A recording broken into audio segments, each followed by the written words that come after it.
देखिए, आज हम क्या पढ़ने वाले हैं? आज हम पढ़ने वाले हैं कि जो ईस्ट इंडिया कंपनी भारत में शासन करने आई थी, भारत में व्यापार करने आई थी वास्तव में, लेकिन बन गई थी शासक। अकेले यूरोप से ईस्ट इंडिया कंपनी तो आई नहीं थी, और भी कंपनियां आई थी। जैसे कि ईस्ट इंडिया कंपनी कहाँ की थी? इंग्लैंड की थी। लेकिन साथ में इंग्लैंड के पास में फ्रांस भी है, वहां से भी आई थी फ्रांसीसी कंपनी। पुर्तगाल से भी आई थी, डच भी आए थे, नीदरलैंड से भी लोग आए थे।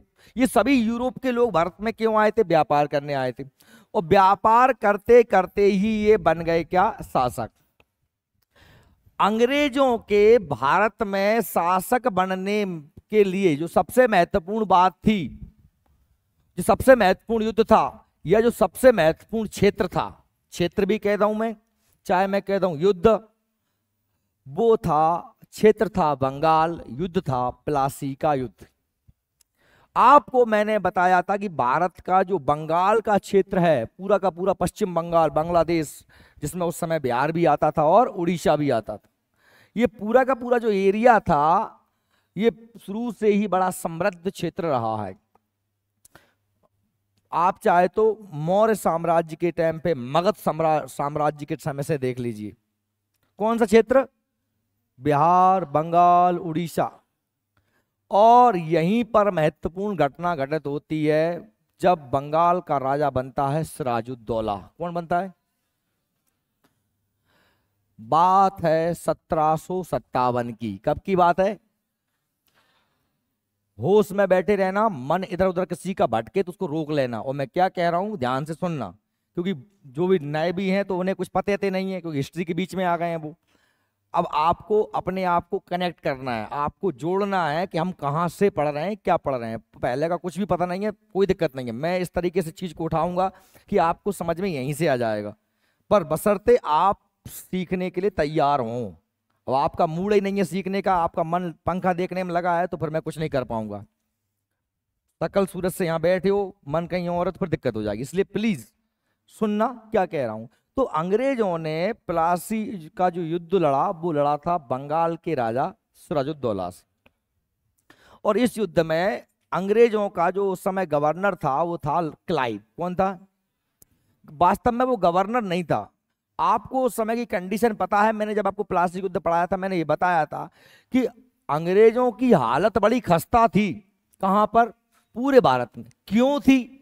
इसलिए थी कि अंग्रेजों का और फ्रांसीसियों का युद्ध चल रहा था। मैंने अभी बताया आपसे कि कंपनियां बहुत सारी आई थी। अंग्रेजों की ईस्ट इंडिया कंपनी थी, फ्रांसीसियों की फ्रेंच ईस्ट इंडिया कंपनी थी, ऐसे पुर्तगालियों की भी थी, डचों की भी थी, डेनिसों को भी थी, बहुत सारे लोगों की थी। लेकिन मेन जो प्रतियोगिता, अब चूंकि सभी व्यापार कर रहे हैं, जब सब एक काम कर रहे हैं तो प्रतियोगिता तो होती ही है। वो प्रतियोगिता चल रही थी, और प्रतियोगिता जो चल रही थी उसमें मेन जो लड़ाइयां थी वो किसकी थी? अंग्रेजों की और फ्रांसीसियों की। और इन युद्धों, ये युद्ध कहाँ चल रहा था? दक्षिण भारत में। कहाँ चल रहा था? समझ में आ रही मेरी बात? दक्षिण भारत, नीचे कर्नाटक क्षेत्र तरफ, तो ये लड़ाई चल रही थी वहां पर। और ना केवल भारत में चल रही थी, जबकि सप्तवर्षीय युद्ध चल रहा था कहां पे? यूरोप में। कहां चल रहा था? यूरोप। यूरोप, ये भारत है, और ये क्या? यूरोप। यहां पर भी लड़ रहे थे कौन? अंग्रेज और फ्रांस। इंग्लैंड और फ्रांस लड़ाई वहां भी चल रही थी। और इसी बीच में 1756 में, 1756 में जो वहां का राजा बना बंगाल का, कौन बना बंगाल का राजा? सिराजुद्दौला। और सिराजुद्दौला ने कलकत्ता, जो अंग्रेजों का मेन हब था, कलकत्ता कहाँ है बंगाल में? पश्चिम बंगाल की राजधानी है कलकत्ता। कलकत्ता पर अधिकार कर लिया और अंग्रेजों को कूट कूट के भगा दिया। और 146 अंग्रेज थे, उन्हें एक नेक से कमरा में पेड़ रहे, और वहां में से रात में जब पेड़ रहे, सवेरे हेरे तो 23 जिंदा बचे, बाकी पूरे मर गए। इस घटना को हम क्या कहते हैं? ब्लैक होल की घटना, काल कोठरी की घटना। समझ में आ रही मेरी बात? तो जा से जब जब बात पतो परो, नीचे कौन है? अंग्रेज ने। क्योंकि अंग्रेजों का भारत में उस समय जो मेन, भारत में पूरी मेन पावर थी, वो कहां थी? दक्षिण में, अपना मद्रास। कहां थी?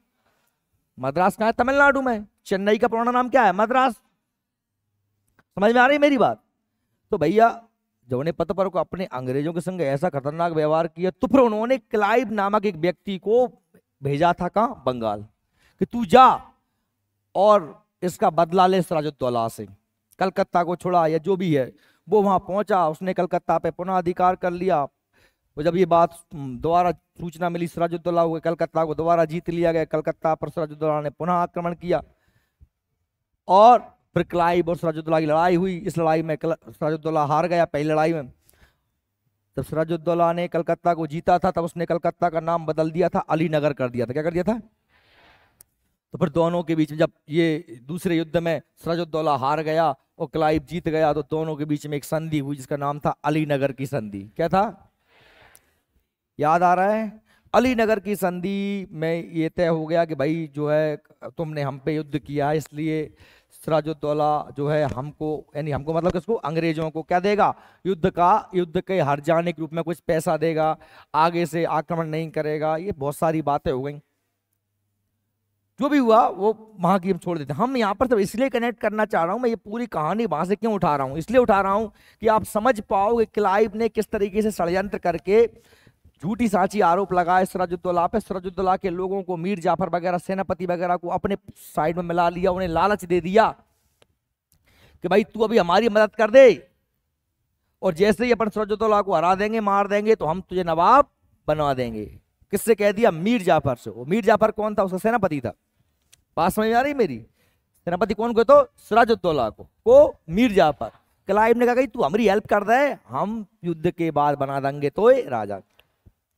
और भी उसने 2-4 लोगों को मिला लिया और प्लासी का युद्ध हुआ। प्लासी युद्ध 23 जून 1757 के दिन सुबह 2 घंटे में ही फैसला हो गया।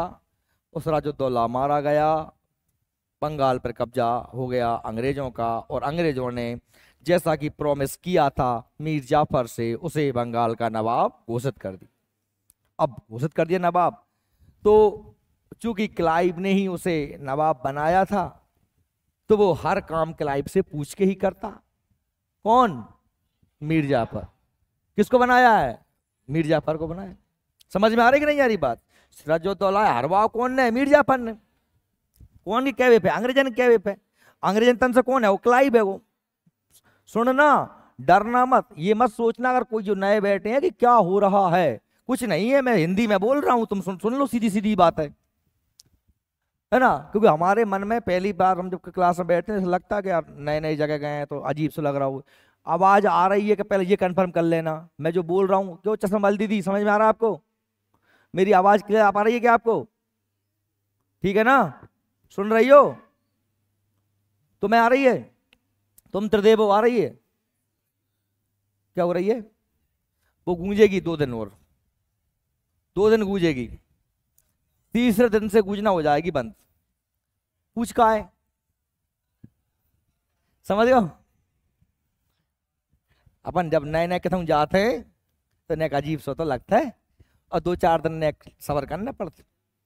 अब कहा गया या तो मैं बिना माइक के पढ़ाऊं तो फिर अब मैं आता उलीच दूंगा मेरी चिल्ला चिल्ला। तो अब सुनो भाव, तो जानो बात सही में आ गई कि मीर जाफर बन गओ बंगाल को नवाब। कौन ने बनवा दो? क्लाइव ने। अब देखो दिमाग लगाना कि उस समय ना तो दक्षिण भारत के जो ईस्ट इंडिया कंपनी के लोग थे वो क्लाइव की मदद कर पा रहे थे, काहे के बे खुद ही लड़ रहे थे नीचे फ्रांसीसियों से, और ना ही क्लाइव को मदद मिल रही थी कहाँ से? यूरोप से। कहा कि वहां भी लड़ाई चल रही थी अंग्रेजों की और फ्रांसीसियों की। अब क्लाइव ने अपने ही दिमाग से मात्र 500-700 सैनिकों की दम पर सिराजुद्दौला को हरा दिया, अपने दिमाग से चाल है चल चल के। समझ रहे हो? तो ये उसने बड़ा काम किया था। कौन ने? क्लाइव ने। तो अंग्रेजों की तरफ से कौन आया था? क्लाइव। कौन आया था? क्लाइव। Clive, Robert Clive. कौन आया था? जिसने प्लासी के युद्ध में किसको हराया था? सिराजुद्दौला को। किसको हराया था? सिराजुद्दौला को। सिराजुद्दौला, सिराजुद्दौला, सिराजुद्दौला। उद्दौला, सिराज उद्दौला, ठीक है। ये कौन था? ये उस समय बंगाल का नवाब था, बंगाल का नवाब था। और क्लाइव की मदद करने वाला था मीर जाफर। कौन था? ठीक है, समझ में आ गई बात? तो इस मीर जाफर ने क्लाइव से मिलके सिराजुद्दौला को मरवा दिया। युद्ध का नाम था प्लासी का युद्ध। प्लासी का युद्ध था। ये युद्ध हुआ था 1757 में। समझ में आ गई क्या बात? शुजाउद्दौला को है तो अवध को नवाब है, तो मुगल बादशाह शाह आलम द्वितीय और बंगाल का नवाब मीर कासिम, ये तीन मिलके लड़े थे बक्सर का युद्ध 1764 में। मैंने क्या कहा था कि सारी बातें छोड़ो, वापस चल रहे हैं बंगाल, और बंगाल की पूरे घटनाक्रम को याद कर लो, क्या क्या हुआ था। और नहीं आ रहा याद तो याद दिलवा रहा हूं भाई, तुम्हें याद नहीं आ रहा तो मैं याद दिलवा रहा हूं। अब तो आ रही है आवाज क्लियर? हाँ, थोड़ा थोड़ा तो आ रहा होगा। नेक बहुत इतने बता जा रही होंगी, तो एक आध दिन लगेगा वो समझने में, ठीक है। घबराना मत, है ना। जो डर गया वो मर गया, है ना। हिम्मत तो करनी पड़ेगी ना, कुछ चीजें होती हैं। अब देखो, मैं ये कह रहा हूं कि भैया ये जो रॉबर्ट क्लाइव था ना, इसने बड़ी विकट परिस्थितियों में बंगाल को जीता, क्योंकि उसके पास ना तो बहुत ज्यादा सेना थी, ना कुछ कुछ नहीं था। वो गया, उसने बंगाल को जैसे भी करके जीत लिया। किसने? षड्यंत्र रचा, बेईमानी करी, सेनापति था मीर जाफर, सिराजुद्दौला को अपनी तरह मिला लिया और बाद में इसको बंगाल का नवाब बनवा दिया। जब युद्ध हो गया, कौन सा? प्लासी को। और यही युद्ध था कि अंग्रेजों की भारत में शासन की नींव डली। समझ में आ रही है? जय युद्ध के बाद से अंग्रेजन की डल गई, नींव डल गई कि अंग्रेज अब व्यापारी नहीं बचे, अंग्रेज को हो गए शासक हो गए। हालांकि फुल फ्रेश शासक नहीं हो पाया वह, इस बात की नींव डली है। शासक तो बनने में भी टाइम लगेगा। किसको? अंग्रेजों को। क्योंकि अगर शासक वो हो जाते अंग्रेज तो खुद ही नवाब बन जाते। समझ में आ रही है? शासक उन्हें बनना होता तो वो खुद ही नवाब बनते। वो खुद तो नवाब नहीं बने, किसको बनाया? कौन ने? समझ में आ रही है? अब उनने क्या किया कि सबसे पहली बात दिमाग ये लगाओ कि इसने विकट परिस्थितियों में जो है जैसे ही बंगाल को जीता, प्लासी युद्ध जीता, तो अंग्रेज इससे बड़े खुश हो गए। ये मात्र एक सेनापति था उस समय तक, जब तक क्लाइव के जब तक प्लासी युद्ध नहीं हुआ था। क्या था? मात्र सेनापति था। और इसको बंगाल का क्या बना दिया? गवर्नर। ईस्ट इंडिया कंपनी ने खुश होकर क्लाइव से क्या बना दिया? उसे बंगाल का गवर्नर बना दिया। बात समझ में आई आपको? ये है बंगाल का पहला गवर्नर। प्रथम गवर्नर कौन है? Robert Clive. क्लियर हो गया? अब ये जैसे ही गवर्नर बना, ठीक है, तो इसने क्या काम किया कि जो मीर जाफर था इसको बनवाया बंगाल का नवाब, मीर जाफर को। और मीर जाफर से ये जो कहता था वह वही करता था। कौन कहता था? क्लाइव। बैठ जा सो बैठ जात तो, ठाड़ो हो जा ठाड़ो हो जात तो। ऐसो काय काय के नवाब जई ने बनवाओ है जाए। जब तुम्हें मैं बनवाऊं राजा, तुम मेरी बात मानोगे? स्वाभाविक सी बात है। मैं अगर तुम्हें कुछ बनवाऊंगा तो तुम्हें मेरी बात माननी पड़ेगी। तो फिर इसीलिए हम क्लाइव के हाथों की कठपुतली किसे कहते हैं? मीर जाफर। किसे कहते हैं? इसे क्लाइव का गीदड़ भी कहा जाता है। किसको? जाफर को। क्लाइव का गीदड़। समझ गए? गीदड़ जानते हो? लड़ैया गीदड़ में। तो अब होने क्या लगा यहां समझना, यहां से ये होने लगा कि क्लाइव बन गया गवर्नर, मीर जाफर उसकी हाथों की कठपुतली। अब दोनों मिलके लेने लगे मजे। कैसे मजे? कैसे मजे? कि खूब जो कंपनी का जो मुनाफा था, जो ये लोग थे कौन वास्तव में? अंग्रेज। ये अभी भी व्यवसायी हैं, अभी भी ये व्यापारी हैं, और व्यापारी का काम करता है सामान बेचता है, सामान खरीदता है, लाभ कमाता है, यही काम होता है व्यापारी का। पर ये उल्टा करने लगे कि इन लोगों ने राजा से जो चाहे ऐसा निर्णय करवाने लगे कि हमें 5 गांव जागीर में दे दो। क्या कर दो? गिफ्ट कर दिए 5 गांव, सोना चांदी हमें गिफ्ट दे दो। यानी पर्सनल पैसा कमाल लगे। जैसे कलेक्टर है ना, किसका अधिकारी है? सरकार का। किसके लिए काम कर रहा है? सरकार के लिए। लेकिन कलेक्टर को उसके लिए तनख्वाह मिल रही है, लेकिन कलेक्टर खुद से क्या कर रहा है? भ्रष्टाचार कर रहा है, रिश्वत ले रहा है और लोगों के काम कर रहा है। तो ऐसा होने लगा कि जो रॉबर्ट क्लाइव वगैरह थे, ये पर्सनल व्यक्तिगत फायदा कमाने लगे।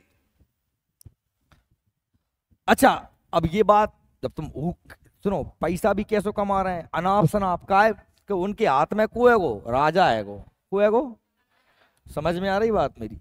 भयंकर पैसा धांस का कमाओ। अब धांस का पैसा कमाओगे तो बड़ी बिल्डिंग बनवाओगे, बड़ी कार लोगे, तो ओपन तो हो ही जाएगा। अब बाकी जो परिवार के रहते लोग कहाँ, जाके पत्नी मतनी इंग्लैंड में रहते होंगी। कहाँ को है? तो इंग्लैंड को। ये तो जहाँ तो नौकरी कर भी आओ तो भारत में को रॉबर्ट क्लाइव कंपनी नौकरी कर रहा हो तो वो वहां पैसा भेजे, तो बाकी मैडम हर दिन शॉपिंग कर भेजा है, वहां ब्यूटी पार्लर जाए, खूब नई नई सोने की जंजीरें मंजीरें, नए नए कपड़ा लेके आए। समझ रहे मेरी बात है? तो अब जो और भी तो गवर्नर रहे होंगे, मद्रास का गवर्नर रहा होगा, कंपनी तो पूरे भारत में थी, कंपनी तो पूरे भारत में थी ना। ये अकेली बात कहाँ कर रहे हैं? बंगाल की। यहां पर भी थी, बंबई मद्रास प्रेसिडेंसी भी थी, बंबई प्रेसिडेंसी भी थी। कंपनी का शासन और जगह भी तो था, वो लोग भी गवर्नर रहे होंगे, उनकी भी पत्नियां रहती होंगी इंग्लैंड में।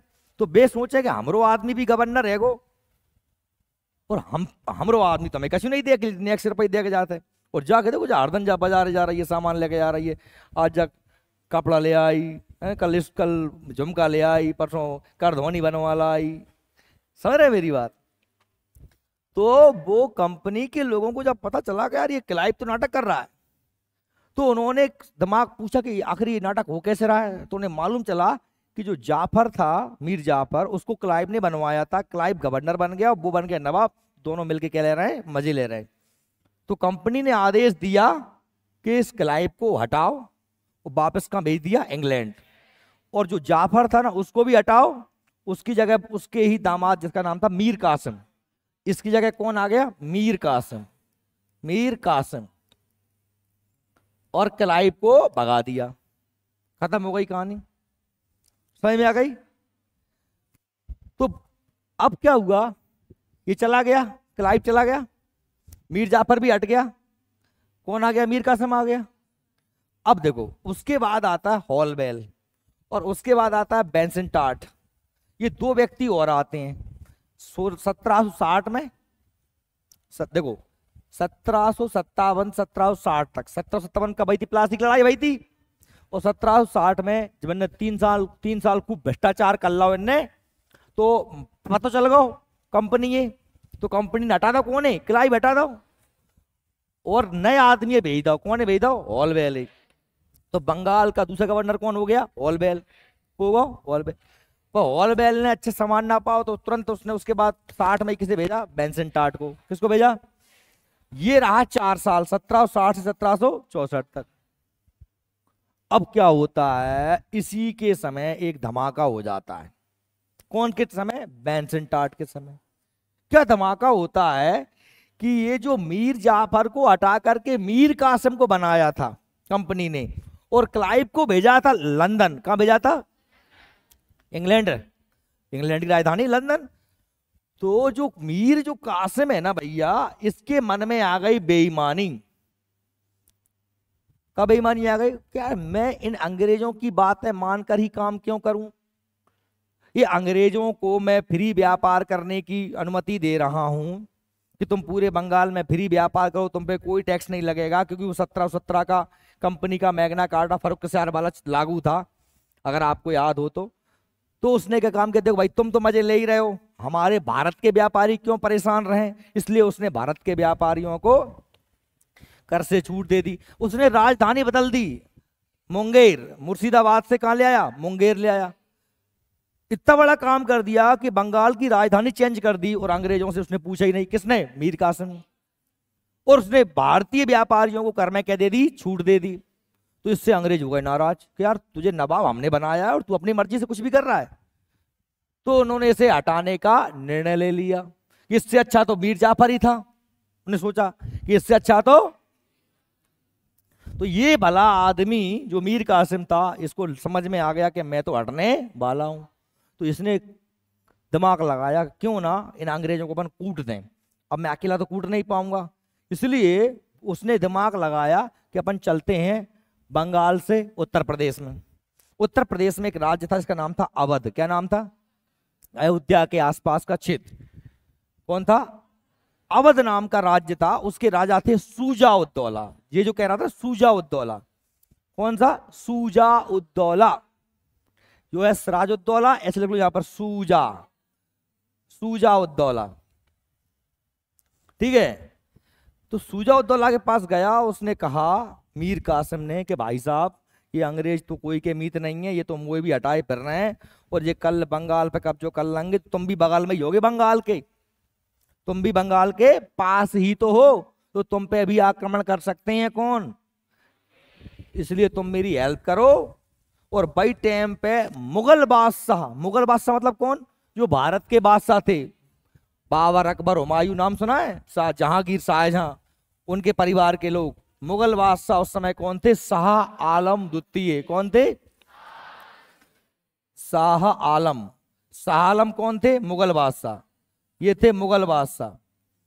तो भैया सुजाउद्दौला, शाह आलम और मीर कासिम, ये तीन जनन ने बना ली गुट। कब बना ली? गुट। और ये कह दिया कि अपन अंग्रेजों ने कूटेंगे, अपन अंग्रेजों को मिलके कूटेंगे। ये प्लानिंग हो गई और लड़ाई हुई बिहार में। इस लड़ाई का नाम है बक्सर का युद्ध, 1764 में। और इस युद्ध में जो अंग्रेज उस समय बंगाल का गवर्नर था वो था बैनसिंटाट। कौन था? और इसने, बैनसिंटाट ने अपना सेनापति भेजा हेक्टर मुनरो। कौन था? Hector Munro. हेक्टर मुनरो को भेजा और हेक्टर मुनरो ने अपनी सेना ले जा करके बक्सर के युद्ध में वो तीन ही जने ने, सुजाउद्दौला अवध के नवाब थे, अवध के नवाब, और शाह आलम मुगल बादशाह, और बंगाल का नवाब कौन था? मीर कासिम। इन तीनों की संयुक्त सेना को पराजित। बात सही में आ रही है? तो भैया इस युद्ध के बाद जब तीनों सेनाओं को पराजित कर दिया तो अंग्रेजों का अब सिक्का कायम भारत में हो गया। बात समझ रहे हो? क्यों? तीन तीन राजा मिलके नहीं हरा पाए अंग्रेजों ने, तो वे अपने आप में ही बॉस हो गए। और राजा तो वैसे ही डरा जाएंगे अब, तो बताओ भैया अब तीन तीन मिलकर नहीं हरा पा रहे अंग्रेजों ने, तो अपन जो और राजा एक जनों लड़ेगा तो वैसे ही हार जाएगा। इसलिए आप ये कह सकते हो एक प्रकार मानसिक रूप से गुलामी भारत ने स्वीकार कर ली। क्लियर हो गया? अच्छा, अब क्या होता है? अब जब ये युद्ध हो जाता है, इस युद्ध में अंग्रेजों की विजय हो जाती है, वो तीनों लोग हार जाते हैं। तो बैनसिंटाट इतना एक्टिव आदमी नहीं था कि वो इस युद्ध की पराजय का, इस युद्ध में जो पराजय हुई है उन लोगों की, उन लोगों से ज्यादा मुनाफा कमा पाए। थोड़ा सीधा आदमी रहा हुआ बैनसिंटाट, बैनसिंटाट थोड़ा सा सीधा आदमी रहा हुआ। तो अंग्रेजों को समझ में आया कि ये सही तरीके से मुनाफा तो को कमा पाता, चालू आदमी हो। चालू आदमी को है तो क्लाइव, को है तो क्लाइव। तो क्लाइव को फिर दोबारा भेजा, रॉबर्ट क्लाइव को। ये दूसरा कार्यकाल 1765 से 1767 तक रहा। दोबारा भेजे क्लाइव को। इस क्लाइव ने आकर के, इस क्लाइव ने आकर के, काजल समझ में नहीं आ रही का? क्लाइव दोबारा आ गओ, कबतले आ गओ कि भाई अब संधि करने। कौन से? इन तीन ही हारा आदमन से, अवध के नवाब सुजाउद्दौला से, बंगाल के नवाब मीर कासिम और मुगल बादशाह शाह आलम। ये तीनों हार गए बक्सर के युद्ध में 1764 में। बक्सर है बिहार में, 1764 बक्सर के युद्ध में हार गए, तीनों हार गए। और अब इनसे समझौता होगा। युद्ध के बाद जब हार गए तो राजीनामा होता है कि नहीं होता, संधि अंग्रेजी में बोलते हैं ट्रीटी। तो भेजा किसको, रॉबर्ट क्लाइव को। रॉबर्ट क्लाइव आया और रॉबर्ट क्लाइव ने आकर के इन सबके साथ में करी संधि। कौन के साथ में, शुजाउद्दौला, शाह आलम, मीर कासिम, ठीक है। और इन संधियों को हम जानते हैं इलाहाबाद की संधि के नाम से। इस संधि में क्या क्या हुआ, इन संधि में क्या क्या हुआ मैं सब पढ़ा चुका हूं आप लोगों को। दो बच्चों मैं फिर से बोल रहा हूं, मैं जो पढ़ा चुका हूं वो सब चीजें रिवाइज होंगी, क्योंकि अभी तक हम इतिहास को एक फ्लो में पढ़ रहे थे, घटनाओं को। अब हम देख रहे हैं व्यक्तियों को। किसको देख रहे हैं, जो घटनाएं हम पढ़ चुके हैं वो सारी घटनाएं फिर से रिपीट होंगी। अगर आपने नहीं पढ़ पाया था, आपको होश नहीं था, तो भैया एक बार से फिर से आपका रिवीजन हो जाएगा। बस होश में बैठना, ध्यान से सुनना, चीजों को कनेक्ट करने की कोशिश करना। अब क्या होता है कि जब क्लाइव वापस आता है, तीनों मिलके लड़े थे। सबसे पहले संधि किससे होती है, जो बड़ा व्यक्ति होता है। बड़ा व्यक्ति कौन था, मुगल बादशाह शाह आलम दुर्रानी। बड़ा क्यों था, क्योंकि पूरे भारत का राजा था, मुगल बादशाह पूरे भारत का। उसके पास गए, इलाहाबाद की संधि हुई। मुगल बादशाह से कह दिया, क्या कह दिया कि सुनो बादशाह जी, बंगाल, बिहार, उड़ीसा, ये जो क्षेत्र है, इस पूरे क्षेत्र के सिविल पावर, दीवानी अधिकार हमें दे दो। अब दीवानी अधिकार क्या होते हैं, हम पूरे इस क्षेत्र में टैक्स उगाएंगे। क्या उगाएंगे, टैक्स जानते हो ना, कर, लगान। कौन उगाएंगे, अंग्रेज उगाएंगे। अब ये अधिकार कौन देगा, मुगल बादशाह। कौन देगा, क्योंकि कहीं ना कहीं बंगाल हो, अवध हो, सब हो, सारे भारत में पहले शासक थे कौन, मुगल बादशाह ही थे। और आपको हम 26 लाख रुपए पेंशन दे रहे हैं। क्या दे रहे हैं, इसके बदले में 26 लाख रुपया पेंशन दे रहे हैं वार्षिक। एक साल में आपको 26 लाख रुपए हम क्या देंगे, पेंशन। और पूरे बंगाल, बिहार, उड़ीसा का टैक्स उगाएंगे अंग्रेज। ये तय हो गया। फिर वो दूसरी संधि किसके साथ में हुई, अवध के नवाब इलाहाबाद की सॉरी पहली हो गई किस साथ में, मुगल बादशाह के साथ में। पहली मुगल बादशाह के साथ में हो गई, दूसरी के साथ हुई शुजाउद्दौला के साथ में। शुजाउद्दौला कौन है, अवध का नवाब। अरे मिलके लड़े हैं ना ये, सही में आ रही भाई, मिलके लड़े हैं ये तीन ही, शाह आलम, शुजाउद्दौला, मीर कासिम। मुझे ऐसा लग रहा है कि तुमको कुछ पल्ले नहीं पड़ रहा है। अरे थोड़ा थोड़ा आएगो तो पूरा ही आएगो, थोड़ा थोड़ा कौन थोड़ी नेक्स्ट जी के आधो आधो कोरा खाऊंगी मैं, आधा ने पूरा। अरे मैं तो मैं सीधी सीधी कह रहा हूं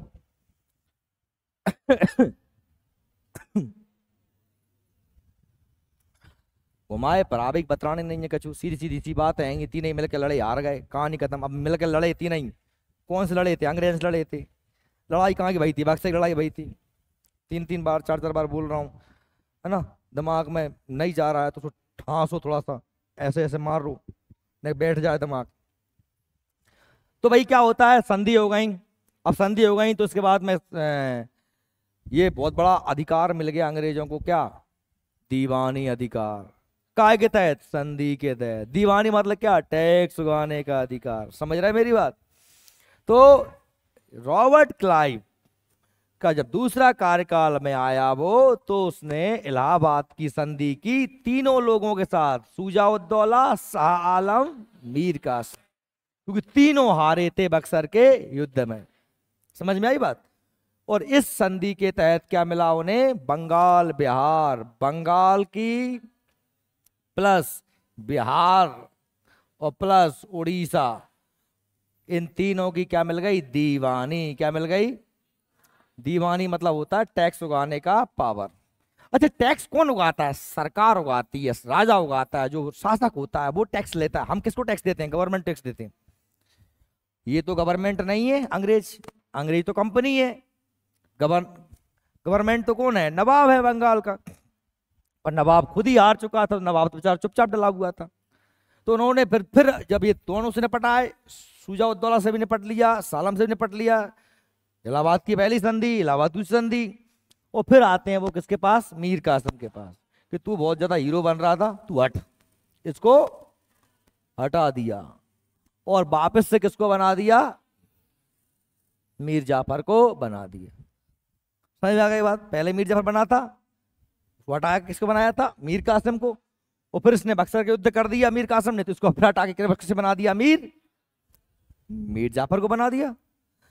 अच्छा, अब क्या होता है, क्लाइव ने आया और राजा बन गया मीर जाफर, वही की वही जोड़ी फिर से रिपीट हो गई। वो पहले मजे ले रहे दोनों, दोनों फिर आ गए, अब दोनों फिर मजे लेंगे। होगा कि नहीं होगा? पहले जोड़ी यहां तोड़ दी थी कंपनी ने, फिर आ गए। अब तो और ज्यादा पावर थे कंपनी के हाथ में, क्योंकि अब तो कंपनी को सीधा टैक्स उगाने का ही अधिकार था।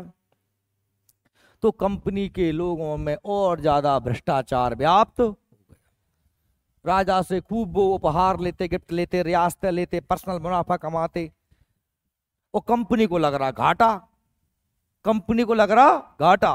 वो जबकि मिल गई दीवानी, तो कंपनी वाले पूछते भाई साहब क्या कर रहे हो, तुम ऐसा क्या कर रहे हो? तो वो बोलते साहब हम ये जो उसमें दीवानी काम में भी दिए, सरकारी टैक्स उगा भी दिए। व्यापार पे ध्यान क्यों नहीं दे रहा? व्यापार पे ध्यान इसलिए नहीं दे पा रहे क्योंकि हम क्या कर रहे हैं, टैक्स उगा रहे हैं। जबकि वो क्या कर रहे थे, उनने खुद की पर्सनल दुकानें खोल ली और खुद का मुनाफा कमा रहे हैं। और बंगाल में हो गया द्वैत शासन लागू। क्या हो गया? द्वैत। द्वैत का मतलब होता है क्या? दो। भाई द्वैत शासन, द्वैत का मतलब क्या होता है? दो। बंगाल में द्वैत शासन। अब दो शासन से तात्पर्य क्या है? मतलब क्या है भाई? मतलब ये है कि आधा काम कौन कर रहा है? अंग्रेज, और आधा काम कौन कर रहा है? नवाब। जब शासन दो व्यक्ति के हाथों में हो तो उसे क्या बोलते हैं? द्वैत शासन। तो यहां से इंपोर्टेंट पॉइंट बनता है कि द्वैत शासन के जनक कौन है? Robert Clive. कौन है द्वैत शासन के जनक? कौन है? द्वैत शासन समझ गए ना? टैक्स उगा रहा है कंपनी, और जो है क्रिमिनल यानी फौजदारी मामले देख रहा है कौन? नवाब। सेवा करना, जनता को न्याय देना, है ना, सड़क निर्माण, बिल्डिंग निर्माण, जो कुछ भी है जनता के हित के काम कौन कर रहा है? नवाब। और टैक्स उगा रहा है कंपनी, क्योंकि टैक्स, अरे भैया बंगाल में द्वैत शासन को लागू करने वाला व्यक्ति क्लाइव है, जबकि जनक तो वो कार्टियार है।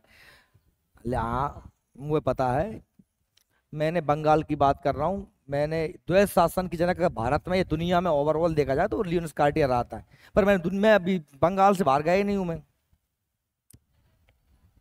अरे तो बंगाल में जनक तो वही हो गया ना, बंगाल में लागू करने वाला, बंगाल में जनक करने वाला, बंगाल में सब कुछ आएगी तो बात किसकी आएगी? क्लाइव की आएगी। अगर ये प्रश्न बने कि द्वैत शासन का जनक कौन है, तो वो कौन है? वो लिनियस कार्टियर है। लिनियस कार्टियर, उसने लोगों को बताया था, ये अवधारणा, ये कॉन्सेप्ट दिया था कि क्या होता है द्वैत शासन। ये बात बंगाल की नहीं है, ये बात बंगाल नहीं है, ये बात है काहे कि हम कह रहे हैं बंगाल में जो काम किया है वो किसने किया है। हालांकि प्रश्न यही बनेगा कि बंगाल में द्वैत शासन किसने लागू किया, प्रश्न तो यही बनेगा। तो किसने किया था? रॉबर्ट क्लाइव ने। और द्वैत शासन तुम समझ ही गए क्या है, कि जब शासन दो हाथों में, शासन कंपनी में और नवाब के हाथ। अच्छा एक बात बताओ जरा, दिमाग लगाना। टैक्स उगा रही है कंपनी और सड़क बनवा रहा है नवाब। सड़क का फ्रीम बन जाएगी, स्कूल का फ्रीम बन जाएगा, अस्पताल फ्रीम बन जाएगी क्या? पैसा लगेगा ना।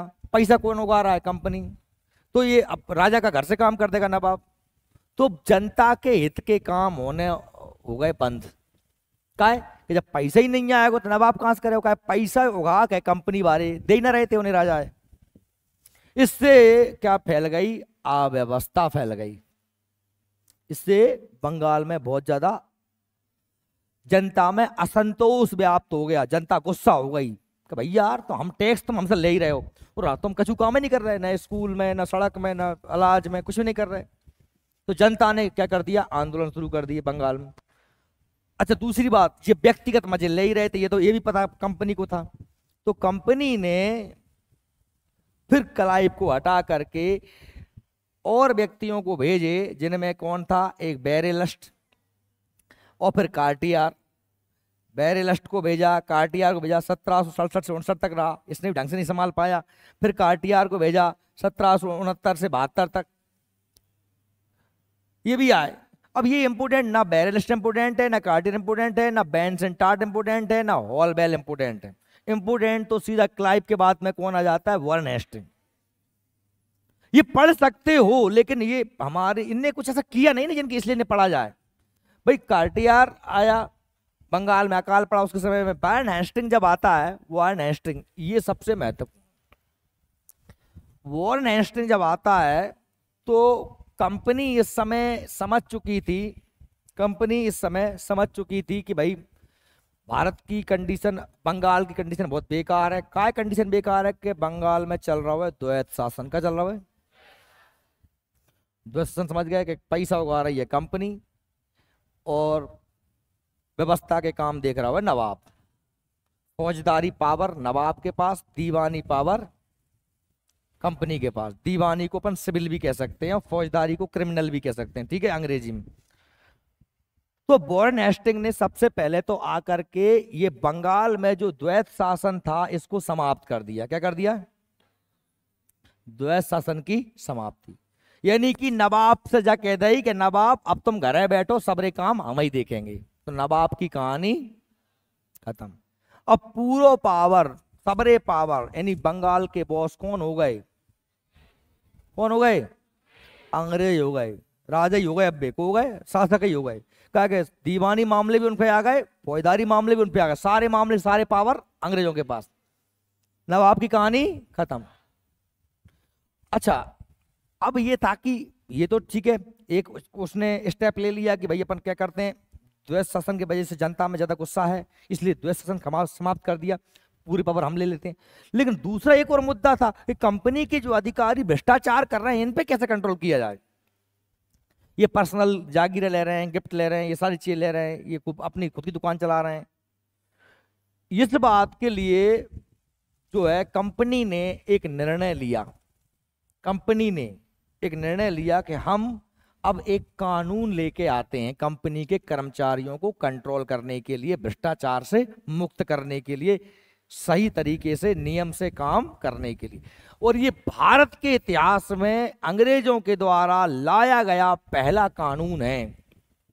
इस कानून ने हम कहते हैं रेगुलेटिंग एक्ट।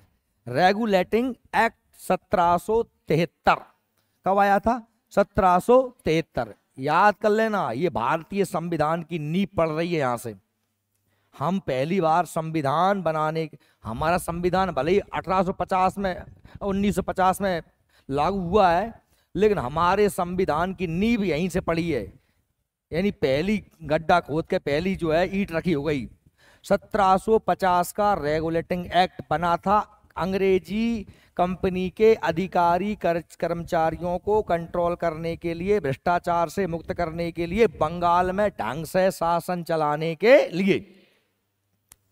इस एक्ट में जो सबसे महत्वपूर्ण निर्णय होता है ना, इसको हम देखेंगे, इसको हम कल ही पढ़ेंगे, क्योंकि यहां तक हम छोड़ देते हैं। अभी तक मैंने आपको बस इतने बता दी, ये पूरी कहानी सुना दी।